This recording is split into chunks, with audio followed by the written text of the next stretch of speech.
김병민 의원님, 예. 그 재판에서 비자금이 이번에 굉장히 큰 그 역할을 했는데 이 노 관장의 모친 김옥숙 여사가 아주 결정적인 역할을 했다고 그렇게 지금 보도가 나오고 있습니다. 네, 메모와 기록이 있었다라는 거죠. 그러니까 이 300억 약속 어음에 대한 메모 기록 그 내용들이 있었기 때문에 네. 이 노태우 전 대통령이 실질적으로 비자금으로 조성된 돈 300억을 SK 선경건설에 건넸던 그 내용들이 이제 토대가 돼서 결국은 이 재산 형성의 기본적인 씨앗이 됐다 이렇게 판단하는 것이지 않습니까? 예.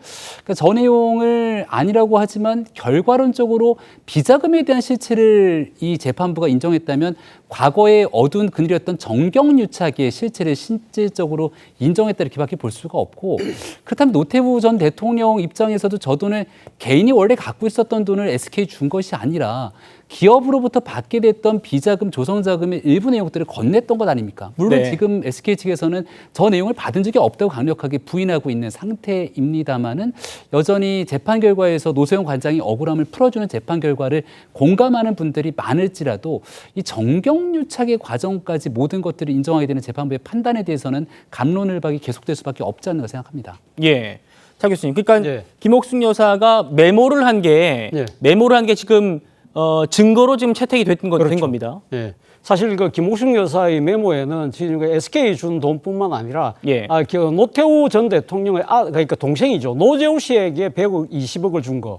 그리고 또 이 전사돈, 그러니까 자신의 아들의 그러니까 사돈이었는데 결국은 이혼을 해서 전사돈이 됐습니다만 당시 그 신동방 그룹이라고 신명수 회장에게 230억을 준 것도 이 메모에 적혀 있었다는 거예요. 근데 사실은 저는 이 비자금 이야기가 처음 나왔을 때 약간은 좀 이 노소영 간장의 주장에 약간 고개를 갸웃거렸던 이유가요. 앞서 제가 이야기했던 동생에게 줬던 120억은 동생이 그 돈을 받아서 냉동 창고를 갖고 있었어요.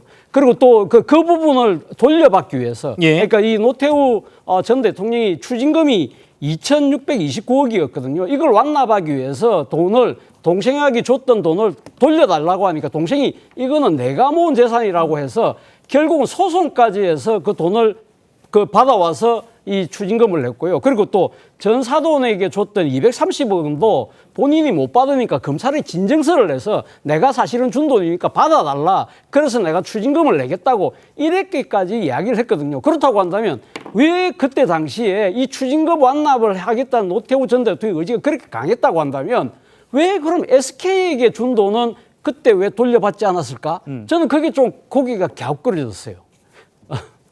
그거는 이해가 가는데요, 오히려. 그때는 이혼하기 전이었으니까 그렇게 된 거 아닐까요? 그 동생의 경우는 그 신동방 유량의 경우는 그때 이혼한 상태였고요.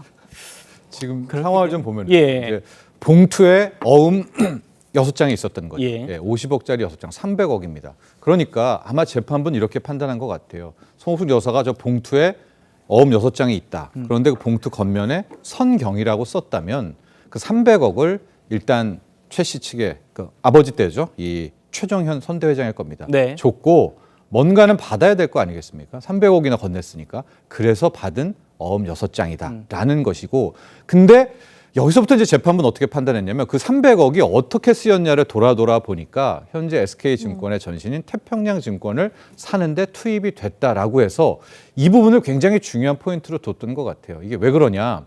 과연 노소영 씨가 현재 SK그룹을 만드는 데 있어서 노소영 씨와 노소영 씨 아버지였던 노태우 전 대통령의 후광, 방패막, 보호막, 프리미엄 이런 게 작용했냐 안 했냐라는 포인트 아니겠습니까?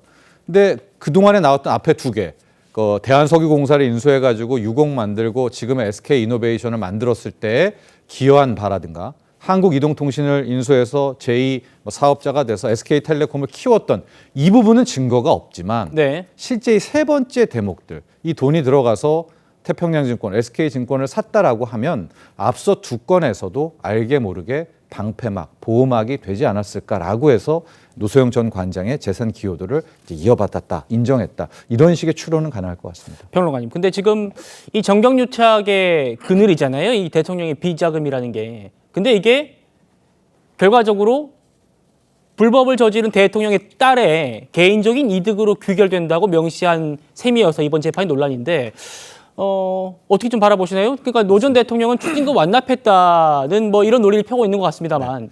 그래서 저도 그 부분에 초점을 맞추고 있고요. 앵커께서 아주 정확하게 지적을 해주셨는데 아직 마지막 대법원 판결이 남아있지 않습니까? 근데 당장 이번 보도가 나오고부터 세간에서도 아니 잠깐만 이게 뭐가 잘못된 거 아니야? 예. 비자금을 투입해가지고 SK그룹이 커갔다면 이것은 노소영 그의 또 아버지죠. 노태우 전 대통령이 키운 게 아니라 비자금이 만들었다라는 그런 논리로 빠질 수가 있거든요. 예.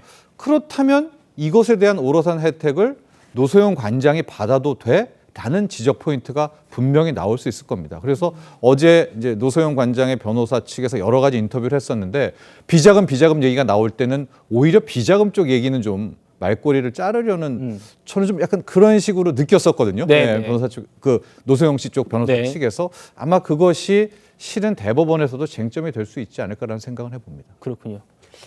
앞서 제가 노태우 전 대통령의 그 비자금과 관련해서, 그러니까 자신의 동생과 그러니까 전 사돈에게 줬던 걸 갖다가 돌려받을 때 그때 본인이 했던 이야기가 그겁니다. 내가 불법하게 받았던 돈들 때문에 추징금을 내야 되기 때문에 이거는 어떤 식으로든 다 갚는 것이 나의 도리다. 그런 식으로 그러니까 이 지금 국민들에게 지었던 죄를 사죄하는 차원에서 자신의 그러니까 이 지금 잘못된 이 비자금과 관련된 부분을 모든 걸 갖다가 다 돌려받아서 국고에게다 그러니까 환수하겠다는 그런 취지로 계속적으로 이야기를 해왔거든요. 그 때문에 사실은 노태우 전 대통령이 사망하고 난 뒤에도 그 부분에 대해서 많은 국민들이 높게 평가했던 부분이 분명히 있습니다. 그런데 이번에 지금 SK와 관련돼서 만약에 지금 재판부의 판단대로 당시 노태우 대통령의 비자금이 그 기업의 성장에 들어갔다고 한다면, 그래서 그 재판이 지금 상고심까지 어떻게 결정이 날지 모르겠지만 결국 노 관장이 만약에 승리해서 이 엄청난 돈을 만약에 본인이 갖게 됐을 때 저는 사실 이 돈의 출발점인 이 비자금을 아버지의 뜻을 만약에 그러니까 이어받는다고 한다면 어떤 식으로든 공익적 차원에서 저는 써야 될 필요가 있다는 생각이 듭니다.